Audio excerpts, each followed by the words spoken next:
Kami sadar kami butuh kasih karunia Tuhan dalam segala hal dalam hidup kami. Tanpa kemurahan-Mu, tanpa anugerah-Mu, kami nggak bakal sanggup. Tapi kami percaya oleh kemurahan-Mu kami bisa mengerjakan perkara-perkara yang besar. Bahkan perkara-perkara yang mustahil. Yang rasanya nggak mungkin. Engkau memulihkan setiap kami yang rusak. Justru Tuhan pakai jadi luar biasa, jadi indah. Tuhan memakai orang-orang yang biasa jadi luar biasa. Anugerah Tuhan bekerja dalam hidup kami. Terima kasih, kami serahkan pemberitaan firman-Mu. Dan biar melalui firman-Mu yang disampaikan ini, setiap kami memiliki keluarga yang dipulihkan sama Tuhan. Bahwa kami sesuai dengan apa yang Tuhan mau. Dalam nama Yesus yang siap untuk diberkati, katakan sama-sama. Amin. Kasih tepuk tangan yang luar biasa buat Tuhan. Come on, come on.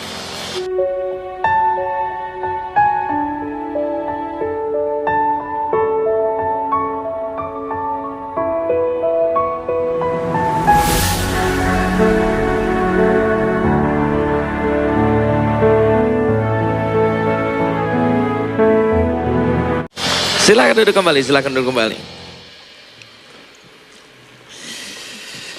Kalau saya katakan Tuhan itu baik, Anda katakan selamanya. Dan kalau saya katakan selamanya, sama-sama katakan Tuhan itu baik. Semuanya siap?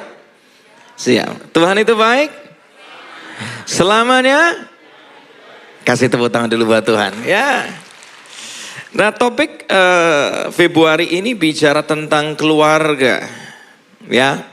Dan di minggu pertama ini saya dikasih tema, subtema tentang keluarga yang sesuai dengan desainnya Tuhan. Boleh nggak ulangi yang saya katakan? Katakan saya mau. Katakan saya mau punya keluarga yang sesuai dengan desainnya Tuhan. Kita mesti ngerti bahwa segala sesuatu itu dimulai dari rumah. Betul nggak sih? Ya. Segala sesuatu itu dimulai dari rumah. Ada satu quote mengatakan bagus banget. Kalau urusan rumah beres, di luar rumah kita akan berdampak dengan dahsyat. Semua itu dimulai dari rumah. Ya. Gara-gara urusan keluarga bisa jadi berkat, bisa jadi masalah. Ya. Semua dimulai dari rumah. Gara-gara orang tuanya bermasalah, anaknya kecipratan masalah. Padahal anaknya nggak ngapa-ngapain. Betul? Gara-gara anaknya bermasalah, orang tuanya juga bisa kecipratan masalah. Lihat, semuanya itu dimulai dari keluarga, dari rumah. Makanya hari ini kita mau sama-sama belajar supaya rumah kita, keluarga kita dipenuhi oleh berkat ilahi. Katakan amin. Dari rumah kita, kalau rumah kita beres, siapapun kita punya peran. Ada beberapa ngomong, oh itu kan orang tua saya bermasalah. Ya udah, saya anaknya cuek aja. Saya percaya sekalipun orang tua kita bermasalah, kalau kita sebagai anak, Tuhan bisa pakai kita menjadi alat pemulihan dari Tuhan. Dan demikian juga sebaliknya, kalau orang tua bermasalah, Tuhan bisa pakai, anaknya bermasalah, orang tua bisa dipakai Tuhan untuk bisa menjadi alat pemulihan dari Tuhan. Nah, saya akan mulai dengan ini. Keluarga adalah lembaga pertama yang dibangun oleh Tuhan secara langsung, dan ini adalah ide dari Tuhan. Kita baca di dalam Kejadian 1, 27, 28. Dikatakan di sana, maka Allah menciptakan manusia supaya apa? Menyerupai dia, dan Allah menciptakan mereka apa? Laki-laki dan perempuan. Ini mesti jelas dulu. Jadi dari awal Tuhan itu menciptakan laki-laki dan perempuan. Yang jadi masalah hari-hari ini adalah laki-laki married sama laki-laki, betul? Laki-laki seringkali nggak punya identitas yang jelas, akhirnya menjadi perempuan. Lihat, makanya hari ini melalui firman hari ini saya percaya setiap kita dipulihkan sama Tuhan. Jelas firman Tuhan berkata laki-laki dan perempuan.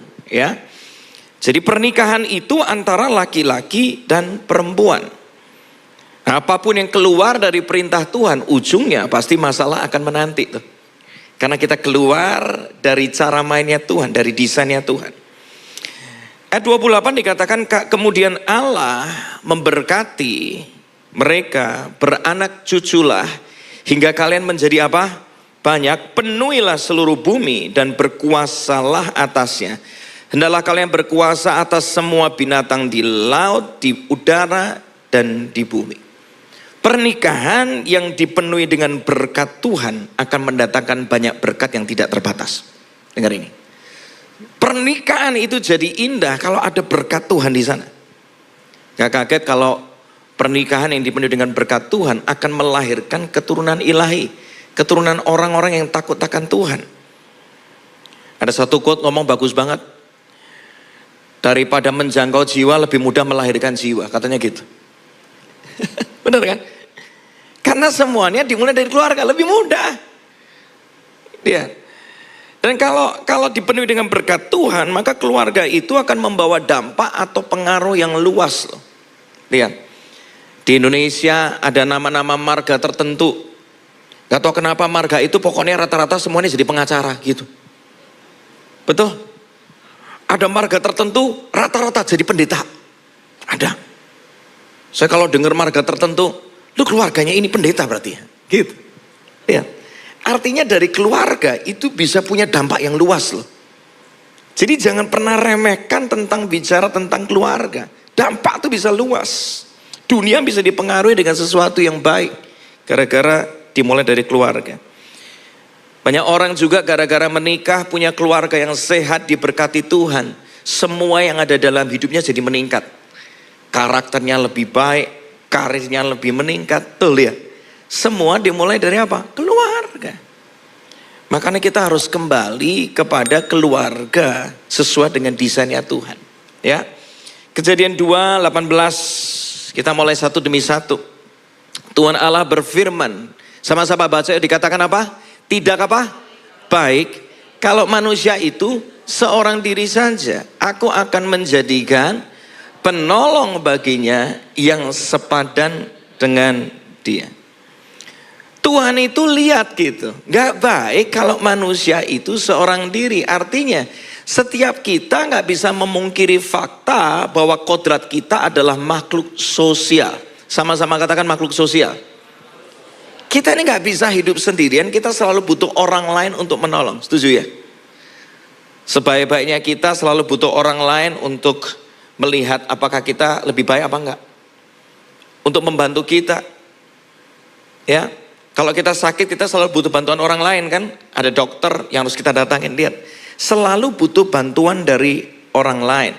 Dalam konteks pernikahan keluarga, Tuhan berkata di dalam firman Kejadian 2 mengatakan Tuhan akan menjadikan apa? Penolong baginya. Gak bisa sendirian, makanya butuh namanya penolong. Dan di sini dikatakan penolong yang sepadan dengan dia. Ini jelas. Jadi ingat, yang Tuhan mau jadikan itu penolong. Nolong, bukan nyolong. Betul? Nolong bukan nodong. Setuju? Nolong bukan merongrong. Tuhan mau pakai setiap kita menjadi penolong bagi pasangan kita. Katakan amin. Menjadi penolong juga bagi keluarga kita. Menariknya gini, dalam bahasa aslinya kata penolong ya yang sepadan itu dipakai dengan kata ezer kenetgo. Sama-sama katakan ezer kenetgo. Ini adalah kekuatan penolong yang setara. Setara. Sama-sama punya kekuatan untuk saling backup satu dengan yang lain. Partner ilahi. Jadi bukan bicara eser kenetgo, ini bukan bicara tentang bawahan atau atasan, juga bukan saingan. Karena semuanya sama-sama penting dan saling melayani satu dengan yang lain.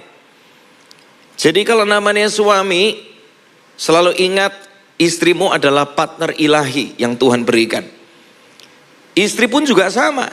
Kita perlu suami kita juga untuk tolong kita. Jadi semuanya mesti saling menolong satu dengan yang lain. Karena itu di dalam pernikahan, dua-duanya adalah orang-orang yang saling melayani. Katakan saling melayani. Pernikahan itu akan jadi indah kalau semuanya sama-sama saling melayani, bukan saling menuntut. Makanya kita mesti dipulihkan sama Tuhan dulu. Karena kita nggak mungkin bisa memberi kalau kita nggak menerima dari Tuhan, betul? Kita harus menerima kasih Tuhan dulu. Kita harus mengalami Tuhan dulu. Baru kita bisa melayani satu dengan yang lain.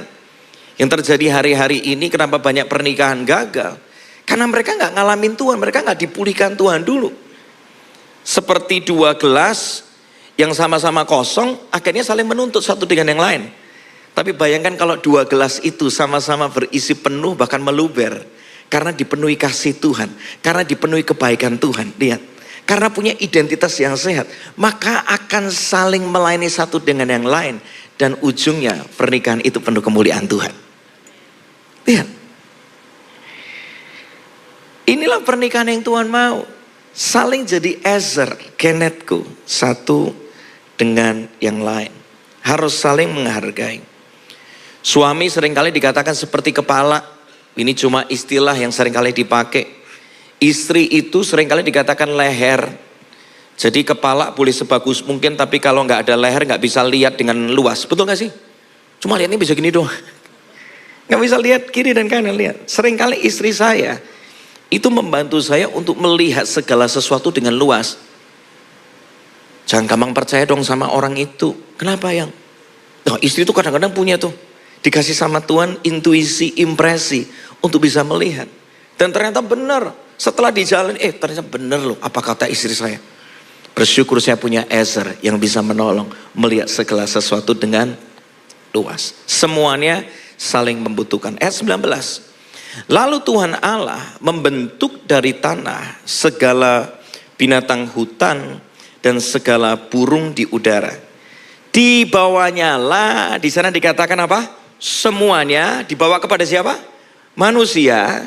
Untuk apa? Manusia itu untuk apa? Melihat bagaimana ia menamainya. Jadi manusia, ya Adam itu dikasih tugas sama Tuhan untuk menamai segala binatang hutan dan segala burung di udara. Dan seperti nama yang diberikan manusia itu kepada tiap-tiap makhluk yang hidup, demikianlah nanti nama makhluk itu. Manusia itu memberi nama kepada segala ternak, kepada burung-burung di udara, dan kepada segala binatang hutan. Tetapi baginya sendiri, ia tidak menjumpai penolong yang sepadan dengan dia. Ini menarik. Sebelum penolong itu dikirimkan sama Tuhan, Tuhan suruh manusia untuk menamai, benar? Itu namanya binatang hutan dan segala burung di udara. Ini punya makna. Pernikahan yang sehat, yang penuh dengan berkat Tuhan, itu dilakukan oleh orang-orang yang sudah apa? Kerja dulu. Kenapa banyak pernikahan itu akhirnya bermasalah? Karena nggak lihat firman ini. Karena kerjaannya belum benar udah nekat mau nikah. Tuh. Alkitab menuliskan bagus banget Amsal 24-27. Kita baca sama-sama ya. 3, 2, 1. Janganlah mendirikan apa? Rumah tangga sebelum kau menyiapkan apa? Ladangmu dan mempunyai mata pencaharian. 3 masalah besar dalam pernikahan. Dengar ini. Yang pertama itu ternyata masalah paling besar kenapa pernikahan itu bisa gagal. Gara-gara urusan keuangan. Tuh. Urusan duit. Yang kedua urusan komunikasi. Setelah dicek, disurvei. Pertama tuh keuangan, kedua urusan komunikasi. Yang ketiga urusan seks atau hubungan intim. Lihat. Ini 3 masalah pernikahan yang kita mesti ngerti. Gak kaget firman Tuhan ngomong top prioritinya. Keuangan dulu mesti beres. Makanya hari ini ayo bangun karir kita. Bagi yang belum menikah ataupun sudah menikah, saya percaya Tuhan bisa pelihara dan mencukupkan kita. Tuhan udah kasih keahlian buat kita. Kasih tepuk tangan dulu buat Tuhan. Tuhan tuh ngasih keahlian buat kita loh. Setiap kita ini karunianya, talentanya beda-beda. Dan kalau kita mengerjakan yang terbaik, saya selalu ngomong gak gini, kemauan datang dari kita, kemampuan datang dari Tuhan. Yang natural kita kerjakan, yang supranatural Tuhan bakal limpahkan buat kita. Kerjakan, karena ujungnya kalau menikah aja butuh duit, betul kan? Setelah menikah, tambah banyak kebutuhannya, jujur aja. Serius, sampai Paulus itu ngomong, dikatakan, menikah itu menambah masalah. Beneran itu ada ayatnya. Jadi sebelum masalah tambah banyak, pastikan kita punya pekerjaan yang jelas dulu. Dari manapun kau bekerja, Tuhan bisa meningkatkan karir Anda. Dan selalu ingat, Tuhan adalah Tuhan yang selalu kepingin lihat anak-anaknya diberkati. Itulah Tuhan kita. Hari ini saya berdoa kalau Anda mengalami masalah keuangan, karir. Saya berdoa hari ini benar-benar Tuhan akan buka pintu buat Anda. Tuhan bisa pertemukan Anda dengan orang-orang yang terbaik. Dan kalau Anda hari ini perlu belajar lagi, ayo belajar lagi. Siapa tahu Tuhan mau memberkati tapi Anda nggak siap. Skill Anda nggak siap. Karakter Anda nggak siap. Berkat itu selalu ada buat kita, tapi tergantung kita tuh siap apa enggak. Hari ini siapkan dirimu yang terbaik. Kalau perlu belajar lagi, belajar lagi. Dengan kita belajar lagi, percayalah akan ada kepercayaan baru Tuhan bisa tambahkan. Amin. Kasih tepuk tangan dulu buat Tuhan, kawan. Ya, jadi ngerti? Dari ayat tadi kita belajar, pernikahan yang sesuai dengan desainnya Tuhan dimulai dengan bekerja dahulu. Jadi kalau udah berani pacaran tanya gini, kamu kerjanya apa? Gitu. Jangan cuma gara-gara gantengnya doang. Kalau modal ganteng doang nggak kerja, cantik doang tapi juga nggak mau berkarya dulu. Terlepas nanti bakal jadi ibu rumah tangga itu nanti. Suatu kali bisa jadi ya dalam hidup kita nggak pernah tahu ya. Kenapa wanita tetap harus punya karya sebaiknya? Karena suatu kali kalau misalnya prianya, suaminya ada masalah, yang wanita bisa menopang. Saya nggak pernah lupa momen waktu pandemi. Itu momen dimana saya kehilangan semua jadwal pelayanan. Habis nol, nggak ada pemasukan. Bersyukur punya istri yang punya nekat sebenarnya awalnya. Tapi dia punya keahlian bikin kue.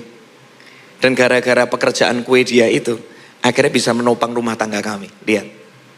Tapi nggak selamanya. Bukan berarti istri saya kerja terus saya enak-enakan, nggak juga. Tapi saya ngelihat bagaimana dia juga diberkati Tuhan. Dan akhirnya di beberapa bulan setelah itu, puji Tuhan, satu persatu ada undangan pelayanan masuk, ada proyek yang saya terima. Akhirnya saya ngalami pemulihan keuangan juga. Dan nama Tuhan dipermuliakan. Kasih tepuk tangan dulu buat Tuhan. Lihat. Jadi wanita harus juga punya skill. Katakan amin. Jangan cuma skillnya make up terus. Ya. Tapi punya skill yang lain. Siapa tahu kalau Anda make up bisa menghasilkan sesuatu juga nggak apa-apa juga gitu. Ya bisa jadi make up artis, bisa jadi influencer bidang tertentu, ya nggak apa-apa juga. Tapi paling nggak punya skill yang bisa menghasilkan nilai ekonomi. Amin. Kita lihat ayat berikutnya, ayat 21. Lalu Tuhan Allah, ini menarik ini. Jadi tadi setelah bekerja, di sini dikatakan lalu Tuhan Allah, sebelum penolong itu dikirim dikatakan membuat manusia itu apa? Tidur sampai apa? Nyenyak. Dan ketika ia tidur, Tuhan Allah mengambil salah satu rusuk daripadanya, lalu menutup tempat itu dengan daging. Dan dari rusuk yang diambil Tuhan Allah dari manusia itu dibangunnyalah seorang perempuan. Lalu dibawanya kepada manusia itu. Ya. Tidur yang nyenyak ini punya arti. Artinya apa? Kalau mau mendapatkan pasangan yang terbaik harus berserah sama Tuhan. Katakan amin. Nyerah sama tuntunan Tuhan. Jangan cuma lihat casingnya doang. Tuhanlah yang tahu yang terbaik buat hidupmu. Karena Tuhan yang menciptakan Anda. Tuhan yang tahu yang terbaik buat masa depanmu. Tuhan itu menuntun tuh. Dibawanya kepada manusia itu. Makanya gak kaget seringkali kita dipertemukan. Orang satu dengan yang lain. Dan percaya ada tuntunan Tuhan yang terbaik akan ada di sana. Karena itu hari ini. Kalau kita mau mengalami pernikahan keluarga yang penuh dengan berkat ilahi. Jadikanlah Tuhan sebagai pusat segala-galanya. Katakan amin. Mazmur 127 ayat 1-2. Kita baca sama-sama yuk. Nyanyian Salomo. Baca sama-sama. Kalau bukan Tuhan yang membangun apa? Rumah. Sia-sialah tukang-tukangnya bekerja. Lihat. Kalau bukan Tuhan yang membangun apa? Rumah. Sia-sia usahamu. Dengar ini. Kalau bukan Tuhan yang apa? melindungi apa? Kota. Sia-sialah para pengawal berjaga. Baca selanjutnya. Percuma saja bekerja keras mencari apa? Nafkah. Bangun pagi-pagi dan tidur sampai larut malam. Sebab Tuhan menyediakannya bagi mereka yang dikasihinya. Sementara mereka sedang tidur. Ayat ini bukan bicara tentang kita tidur-tiduran dan Tuhan selalu memberkati. Bukan itu artinya. Artinya, kalau kita jadikan Tuhan sebagai pusat segala-galanya, apa yang kita kerjakan pasti berhasil. Katakan amin. Sekalipun kita istirahat, Tuhan akan selalu bekerja. Beneran, saya ngalamin bener-bener. Berkat dalam keluarga itu luar biasa. Saya nggak tahu gimana tiba-tiba ada orang-orang yang Tuhan ingatkan untuk invite saya, untuk ngasih kesempatan sama saya, untuk support sama saya. Dan istri saya bisa lihat itu dengan luar biasa, walaupun awalnya belum bisa lihat itu, jujur aja. Awalnya sempat diragukan. Tapi sampai di satu titik tertentu Tuhan itu luar biasa. Diputar balikkan semuanya. Saya jarang cerita ini, tapi saya pengen kesaksian ini. Boleh nggak pemain keyboard bisa maju dulu? Saya nggak mau lama-lama. Ada satu kesaksian dalam hidup saya. Saya ini jujur banyak gagal. Saya ngomong apa adanya. Saya pernah usaha itu 6 kali, bangun usaha gagal terus. Singkat cerita, ketika mau menikah, saya itu punya pekerjaan sebagai staf di gereja. Udah kerja, tapi jujur dengan pemasukan yang pas-pasan. Dan hari-hari itu nggak mudah. Sampai akhirnya ketika ketika anak saya yang pertama lahir, saya masih ingat banyak orang tiba-tiba kasih angpau gitu, ya, ditabunglah itu angpau. Tapi karena saya punya visi di pekerjaan waktu itu, sekalipun jadi staf di gereja, part-timer, jadi masih ada kesempatan untuk mengerjakan sesuatu di luar gereja. Saya membangun ini itulah, ada beberapa kerjaan yang saya lakukan bersama dengan teman. Dan akhirnya mau nggak mau mesti investasi kan, keluar duit. Nah, uang yang saya pakai untuk membangun usaha itu, di luar dari pekerjaan saya di gereja, itu adalah uang angpau yang dikasih harusnya untuk anak pertama saya. Dan ternyata ketika saya melakukan itu gagal, uangnya habis. Gara-gara kejadian itu istri saya kepahitan, jujur aja. Begitu dia tiap kali mendengar apa yang saya kerjakan, itu kepahitan. Padahal yang saya kerjakan itu adalah melakukan pelatihan bagi gereja-gereja di bidang pujian penyembahan. Entity yang saya bangun namanya Unlimited Worship. Bro, main di F bro. Yang saya bangun namanya Unlimited Worship, dan istri saya kepahitan. Dan namanya laki kan salah satu yang diperjuangkan kan karirnya, betul kan? Kau pengen dikenal hebat dan segala macam. Saya berjuang terus. Uang udah habis-habisan tuh. Sampai akhirnya Tuhan pulihkan pelan-pelan tapi belum signifikan. Singkat cerita, tiba-tiba saya dapat mujizat waktu itu, bisa punya kantor. Dan saya banggakan sama istri saya, "Si, lihat, yang saya kerjakan jadi sesuatu loh yang. Nih ada orang sponsor saya, bisa punya gedung sendiri, gedungnya nilainya mahal." Tapi istri saya dasarnya udah pahit melihat apa yang saya bangun. Dia gak mendukung sama sekali, gak mendukung.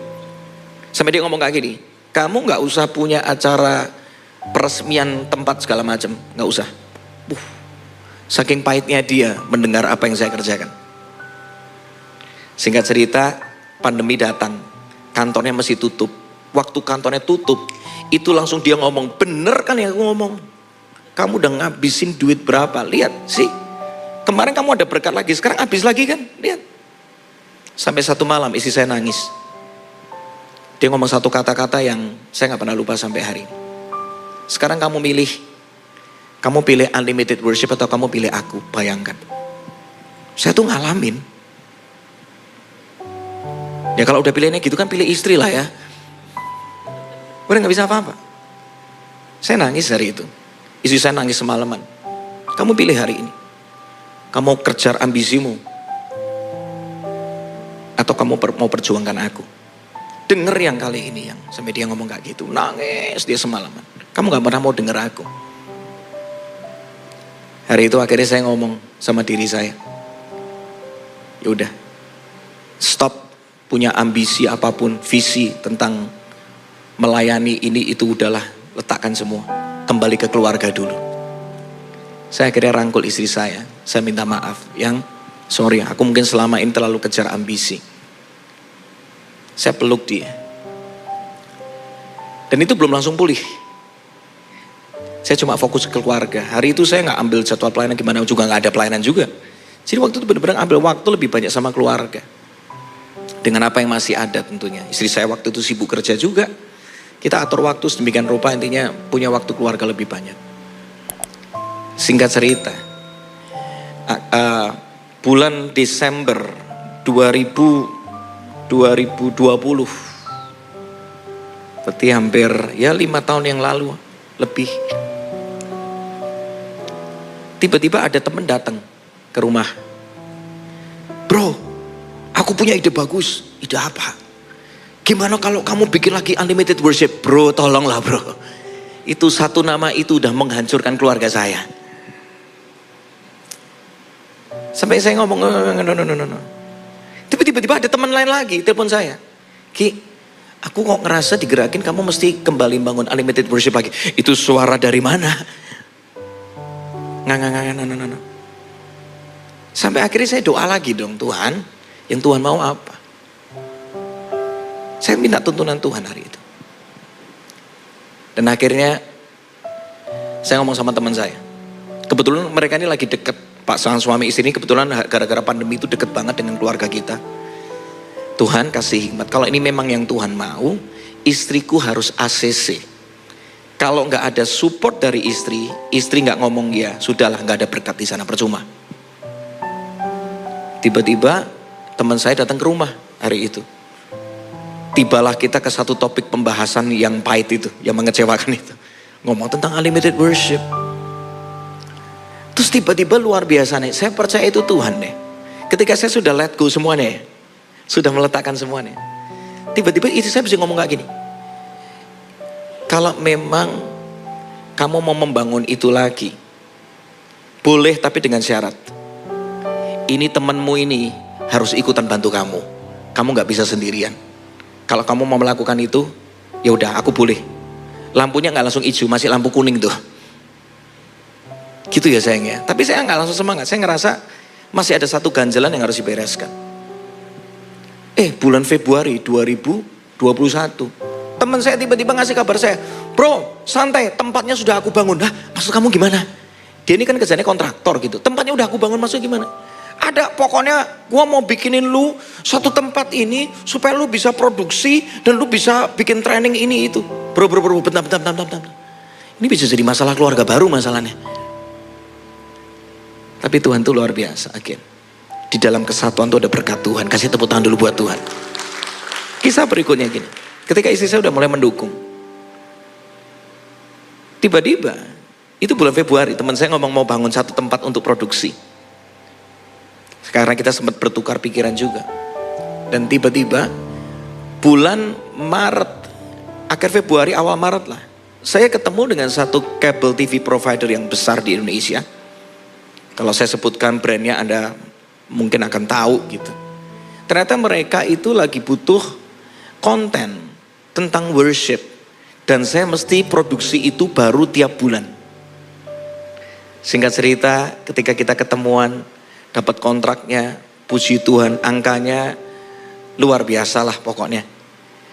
Dan akhirnya gara-gara project itu gak nyangka.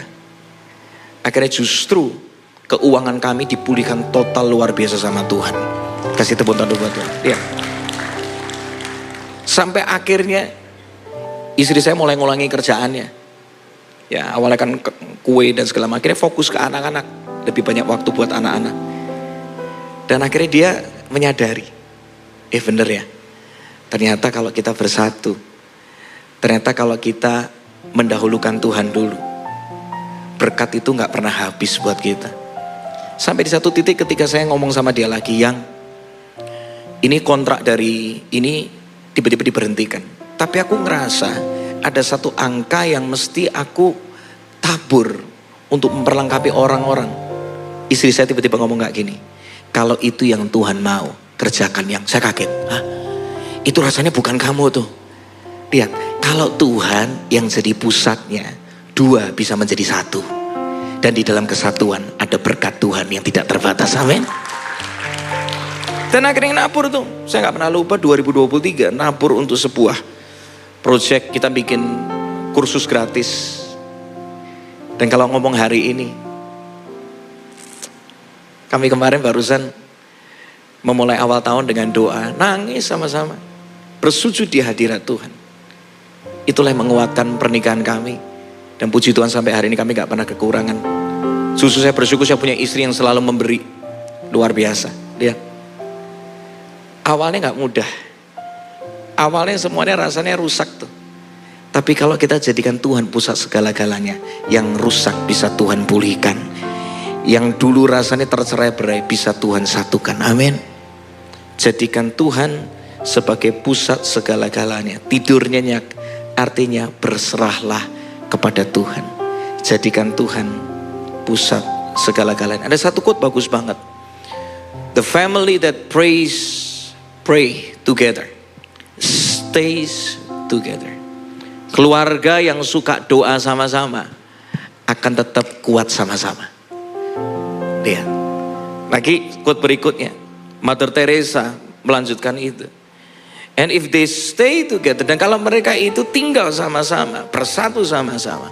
They will love one another. Mereka akan terus saling mengasihi. As God has loved each one of them. Seperti Tuhan mengasihi setiap mereka. Wow. Bukankah ini sesuatu yang kita rindukan terjadi di keluarga kita? Amin. Keluarga yang penuh dengan kasih Tuhan. Bukan lagi menyerang.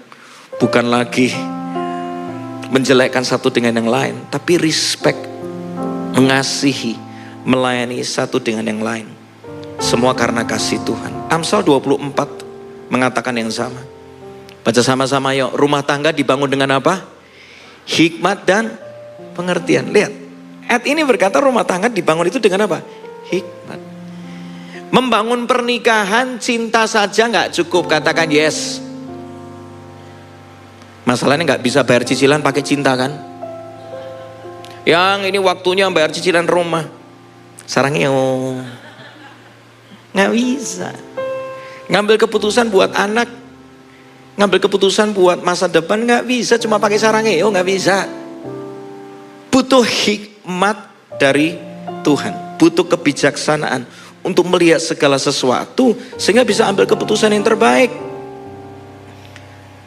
Banyak orang berpisah, dengar ini. Banyak orang berpisah itu bukan karena mereka sudah gak saling cinta. Tapi karena mereka udah gak nyambung, mereka udah gak bisa sinergi dengan baik. Saya sih masih sayang Pak. Lihat. Tapi udah gak bisa, rumah tangga udah gak bisa nih. Cinta doang gak cukup. Kita makanya mengatakan rumah tangga itu dibangun dengan hikmat dan pengertian. Amsal 9 ayat 10. Permulaan hikmat sama-sama baca adalah apa?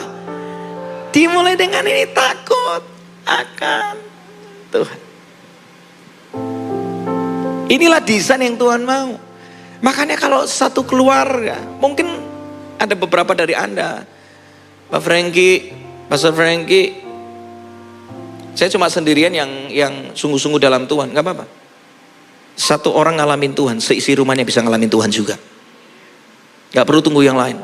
Tuhan mau pakai Anda sebagai agen pemulihan, agen perubahan buat keluarga Anda. Satu terang bersinar, kegelapan akan dikalahkan. Takut akan Tuhan, memulai segala sesuatu. Dan Tuhan bisa kasih Anda tuntunan. Permulaan hikmat adalah takut akan Tuhan. Makanya bagi yang belum menikah, kalau cari pasangan hidup pastikan yang takut akan Tuhan. Bukan takut akan istri. Yang benar dimulai takut akan Tuhan. Nanti dikasih hikmat itu. Ini berlaku juga buat pria, juga buat wanita sama-sama. Kalau nggak takut akan Tuhan selesai. Tapi kalau takut akan Tuhan, mau bikin apa-apa mikir. Karena ada konsekuensinya. Kalau aku gak respect sama Tuhan, kelar aku hidupku. Lihat.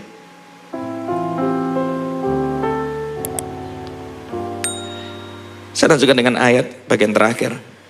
Waktu saya udah mau habis. Tapi semuanya diberkati di sini. Mendapatkan pesan Tuhan, amin. Kejadian 2 ayat 23, lanjutkan ayatnya. Lalu berkatalah manusia itu, inilah apa? Dia. Sama-sama katakan inilah dia. Tulang dari tulangku dan daging dari dagingku. Ia akan dinamai perempuan sebab ia diambil dari laki-laki. Ini penting. Perkataan manusia pertama yang tertulis di Alkitab, ya di sini nih. Manusia pertama kali ngomong di sini. Di sini dikatakan inilah dia. Ini punya arti. Ternyata untuk bisa membangun pernikahan yang sehat itu dimulai dari pengenalan. Sama-sama katakan pengenalan. Kenali dulu dengan baik. Makanya pacaran itu harus open, harus terbuka, jangan private. Ajak orang-orang di sekeliling Anda untuk melihat pasangan Anda. Bagi yang belum menikah nih, lihat, harus terbuka. Kalau hari ini pernikahanmu ada masalah, gak ada salahnya minta tuntunan Tuhan. Libatkan pemimpin rohani di tempat ini untuk bisa membantu ngelihat, supaya bisa lebih lagi saling kenal satu dengan yang lain. Inilah dia, itu artinya melewati proses pengenalan. Sampai kita bisa ngomong, ini dia yang aku cari, gitu loh. Inilah dia. Itu lewat proses, tanya visi hidupnya kemana. Kamu ini lagi sibuk apa sih? Kayak orang sibuk banget gitu. Kenali, tanya sama banyak orang. Ya. Laki-laki mesti kenal perempuan itu jenis seperti apa, beneran. Ada satu firman yang bagus banget yang saya pernah dengar. Tahu nggak kenapa namanya women? Karena man with a womb. Artinya gini. Wanita adalah manusia yang bisa mengandung. Artinya gitu. Laki-laki Anda mesti ngerti. Anda ngomong satu kata sama perempuan, ujungnya bisa berpuluh-puluh kata dikembalikan. Perempuan itu makhluk yang mengandung. Dikasih benih jadinya anak, betul gak sih? Mengandung. Makanya laki-laki mesti hati-hati jaga perkataannya. Saya tiap kali minta sama Tuhan gini, tiap kali kadang-kadang berbeda pendapat gitu ya. Saya cuma minta sama Tuhan, Tuhan tolong. Kata-kataku terbatas. Tapi aku percaya Tuhan, kuasamu tidak terbatas. Hari ini aku gak ngerti mesti ngomong apa. Jangan asal sembarangan ngomong. Karena wanita itu adalah makhluk yang mengandung. Itu nanti begitu kita salah ngomong, bisa diungkit-ungkit nanti. Itulah wanita. Makanya harus hati-hati. Pria beda lagi. Pria adalah manusia yang diciptakan dengan rasa hormat. Jadi jangan gini. Jangan suka gini. Saya belajar dari pernikahan saya berdua, saya sama istri. Pria itu suka kalau dipuji, direspek, dibanggakan. Yang membuat pernikahan saya dan istri bisa kuat sampai hari ini. Bersyukur saya punya istri yang ngerti ini. Dia suka sekali membanggakan saya. Wah, apalagi kalau tiba-tiba diposting di media sosial gitu. Suamiku gini. Wow. Thank you sayang. Itu membuat akhirnya pernikahan kami jadi harmonis. Karena kita saling mengenal satu dengan yang lain. Para pria mesti ngerti ini. Wanita kalau berkata tidak ada apa-apa, artinya ada apa-apa. Itu. Wanita ketika cerita, saya belajar banyak. Oh, artinya saya kepengen dia tuh kepengen ditanggepin gitu loh. Jadi kalau dia cerita, saya mesti taruh handphone tuh. Oh ya, wow, gitu ya, wow. Dan dengan gitu dia udah cukup. Ya, bener gak? Seringkali itu cuma sesimpel itu tuh membuat dua jadi satu. Anda harus ngerti. Ya. Inilah dia. Saya tutup dengan bagian ini deh. Sebenarnya masih ada beberapa ayat lagi, tapi waktu udah habis. Saya tutup dengan bagian terakhir ini. Inilah dia. Itu artinya seorang laki-laki itu harus mengambil keputusan yang terbaik untuk mengarahkan iman keluarganya kepada Tuhan. Coba lihat next slide. Kata-kata ini luar biasa. Pernikahan harus dimulai sama-sama baca dengan apa? Ketegasan akan keputusan arah keluarga ke depan. Inilah dia. Itu artinya sebuah deklarasi, sebuah statement. Ini dia yang aku mau. Ini dia yang mau aku perjuangkan. Karena itu di dalam pernikahan yang sehat, yang didesain dari Tuhan, jangan ada namanya pembiaran atau ketidakjelasan. Ayat terakhir, Yosua 24 ayat 15 menjadi ayat penutup kita. Akan tetapi, kalau menurut kalian menyembah Tuhan itu tidak baik, pilihlah pada hari ini siapa yang akan kalian sembah. Apakah kalian akan menyembah dewa-dewa yang dulu disembah nenek moyangmu di seberang sungai Efrat? Atau apakah kalian mau menyembah dewa-dewa yang disembah bangsa Amori yang negerinya kalian diami ini? Yosua mengatakan, tetapi apa? Baca sama-sama ya. Tetapi saya dan seluruh apa? Keluarga saya akan mengabdi kepada Tuhan. Jelas. Kenapa anak-anak Imam Eli namanya Hofni dan Pinehas? Kalau Anda baca di Alkitab, berantakan. Karena ayahnya seorang imam membiarkan. Tadi pagi lagi mau berangkat pelayanan tadi pagi saya lagi persiapan drama di rumah. Anak-anak itu kan susah bangun pagi. Tapi saya belajar mendisiplin mereka supaya mereka ngerti bahwa ke gereja itu penting. Supaya mereka punya iman yang kuat. Saya bangunkan mereka. Saya sempat berantem sama istri dikit tadi pagi. Kasihan anak-anak lah, gak bisa. Iman harus jelas. Sunday artinya pergi ke gereja cari Tuhan sungguh-sungguh. Kalau gak dilatih dari anak-anak, gedenya nanti jadi apa? Mumpung kita masih ada, kasih ketegasan arah ke depan. Jangan ada pembiaran demi pembiaran. Karena sekali dibiarkan, ujungnya bisa berantakan. Hari ini kita ngerti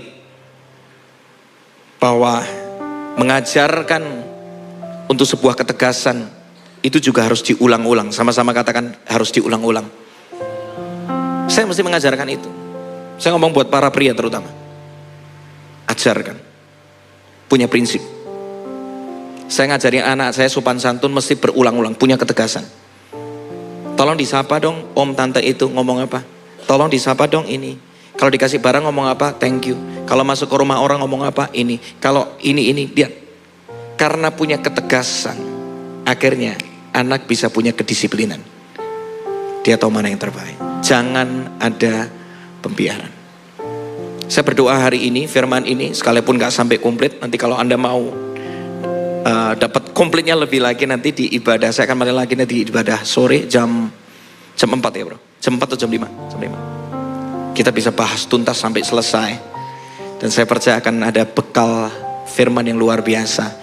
Yang membuat keluarga pernikahan kita penuh dengan berkat dari Tuhan. Amin. Bangkit berdiri sama-sama ya. Bangkit berdiri sama-sama. Kiranya Tuhan berkenan memberkati rumah keluargaku. Nyanyikan sama-sama ya.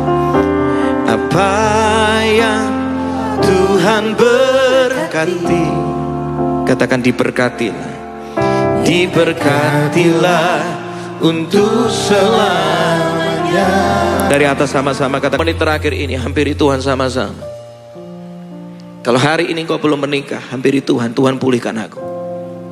Aku mau persiapkan diri yang terbaik supaya jangan sampai pernikahanku gagal. Ada beberapa di sini saya ngerasa banget engkau trauma akan pernikahan orang tuamu, akan pernikahan temanmu, atau engkau pernah punya trauma dalam pernikahanmu sebelumnya, dan hari ini engkau ada di dalam kondisi yang ketakutan. Rasanya aku gak punya masa depan, rasanya aku udah banyak gagal. Tapi hari ini percaya di dalam Tuhan selalu ada permulaan yang baru. Barang siapa ada di dalam Kristus, yang lama berlalu, yang baru datang. Hari ini belajar dari firman tadi, dikatakan di sana tidurnya berserah sama Tuhan, datang sama Tuhan. Jangan andalkan lagi kekuatanmu, pengalamanmu, koneksimu. Andalkan Tuhan aja. Amen. Jangan main-main dengan pernikahan, jangan main-main dengan keluarga, karena dampaknya akan besar sekali. Dampak dari orang tua yang pernikahannya sehat, anak-anaknya merasakan berkat yang luar biasa. Bahkan generasi demi generasi diberkati dengan luar biasa. Dampaknya itu dahsyat. Dan gak cuma itu, nama Tuhan dipermuliakan kalau keluarga itu rukun, kalau keluarga itu penuh dengan berkat ilahi. Tuhan, hari ini kami menghampiri Engkau. Ada beberapa dari kami yang mungkin orang tua kami rumah tangganya rusak. Kami berdoa sama-sama dari tempat ini, pulihkan mereka Tuhan. Mungkin masih banyak sekali beban masa lalu mereka yang mereka belum pulih. Tapi kami percaya, kami berdoa bersatu hati sama-sama. Pemulihan Tuhan bisa kerjakan di seisi rumah kami. Ada beberapa yang sedang mendoakan saudaranya, yes. Kau sedang mendoakan buat saudaramu yang hari ini mungkin terikat dengan seseorang yang kau sadar bukan orang yang dalam Tuhan dan hidupnya kacau sekali. Kau sedang mendoakan dia, hari ini dengar. Terang Tuhan akan bersinar dalam kehidupan saudaramu itu. Dan dia akan mengalami Tuhan sampai matanya dicelikkan. Dan dia akan dituntun sama Tuhan menemukan pasangan yang terbaik. Sebab Tuhan melindungi, sebab Tuhan menyertai, sebab Tuhan menyinarkan wajahnya kepada orang-orang yang berharap kepada dia. Terima kasih Tuhan. Kami serahkan hidup kami. Dan terakhir hamba mau berdoa. Kalau ada di antara kami yang kami mau menikah, ataupun kami dalam proses pacaran, ataupun kami sedang sudah dalam sebuah pernikahan dan pekerjaan kami sedang bermasalah, hari ini kami minta berkat dari Tuhan tercurah buat kami. Berkat dari Tuhan berlimpah buat kami. Berkati tangan kami, berhasil beruntung memuliakan Tuhan. Kalau kami mesti belajar lagi, ajari kami. Kalau kami mesti dibentuk lagi, bentuk kami Tuhan. Supaya benar-benar pernikahan kami dipenuhi oleh berkat keuangan yang luar biasa. Pernikahan kami akan jadi berkat bagi pernikahan yang lain. Pakai Tuhan. Terima kasih buat firman-Mu hari ini. Kami percaya hari ini kami mau kembali kepada desain keluarga sesuai dengan kebenaran firman-Mu. Terima kasih Tuhan. Dalam nama Yesus yang diberkati, katakan sama-sama amin. Kasih tepuk tangan luar biasa buat Tuhan.